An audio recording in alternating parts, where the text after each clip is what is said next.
আসসালামু আলাইকুম। ওমানের একটি বিশেষ নিউজ নিয়ে চলে আসলাম আপনাদের মাঝে। ওমানে ইতিমধ্যে আপনারা জানেন যে ওমানের কিছু নোট বাতিল করা হয়েছে। এর মধ্যে 2024 সালের 31 ডিসেম্বরের মধ্যে আপনারা এই নোটগুলো ব্যাংকে জমা দিয়ে দেবেন।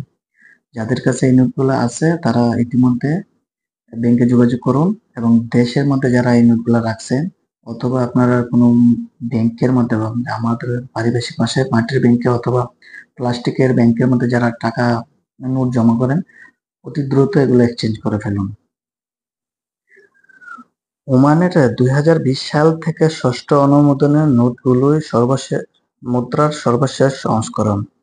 এর আগের নোটগুলো অর্থাৎ 1995 সালের আপডেট ইস্যু, 2000 সালের আগের নোটগুলো এবং 2005 সালের 1 রিয়ালের স্মারক নোট, 2010 সালের 20 রিয়ালের স্মারক নোট, 2011 ও 12 সালের আপগ্রেড ইস্যু এবং 2019 সালের 1 রিয়ালের স্মারক নোট ও 50 রিয়ালের আপগ্রেড ইস্যু।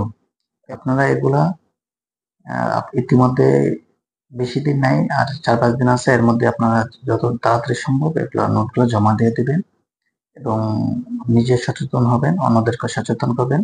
ভিডিওটা শেয়ার করে সবার কাছে পৌঁছে দিবেন। ধন্যবাদ।